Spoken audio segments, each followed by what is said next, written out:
аяқталып, көктем келіп жатыр. Көктемде құстар жылы жақтан біздер жаққа келеді. Сол келген құстарға ұя жасап жатырмын.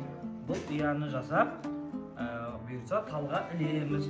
Сол іліп тұрған ұяға құстар келіп мекендейді. Бұл ұя құстарды жауыннан, суықтан қорғайды. Кел, сен де маған көмектес. Мынадан шеген аламыз. Қағып маған балғамен қағып көмектес.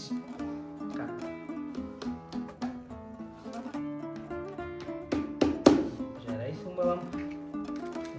Екінші шегені қағамыз. Сен қағып маған көмектес.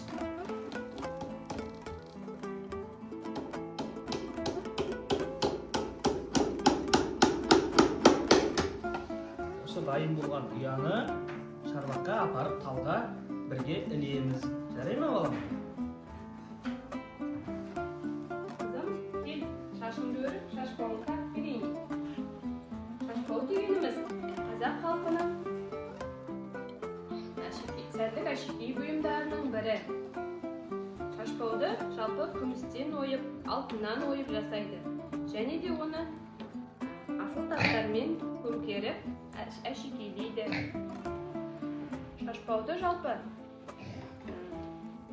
қазақтар ырымдап жын шайтаннан қорғайды деп есептейді. Шашбауды арқасын тік ұстап жүрсін деп қыз баласына осылай тағып қояды.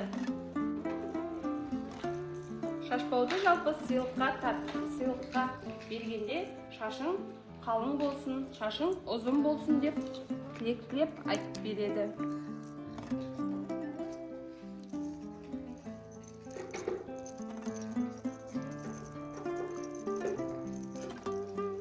Шашың қалың әрі ұзын болсын, қызым.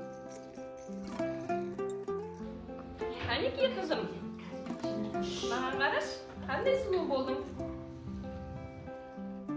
Әкесі, жұмыстарында аяқтасаңдар, ұмытышып әлден алыңдар.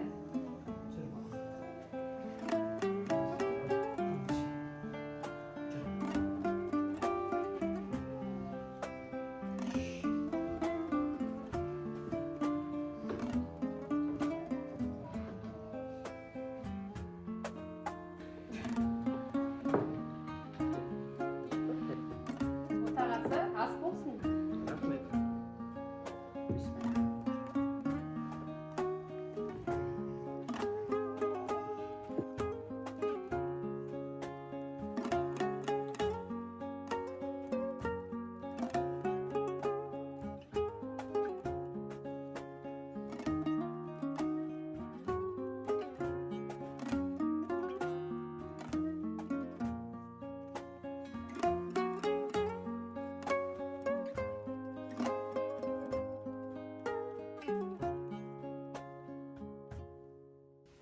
Ал енді ас жетсе, ас қайтарайық.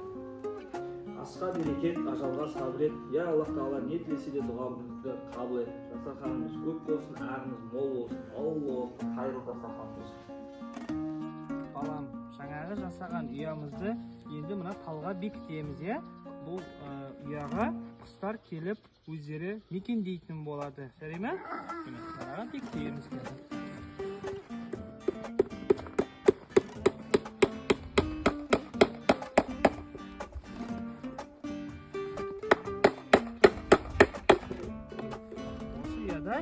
Құстар мекендейтін болады.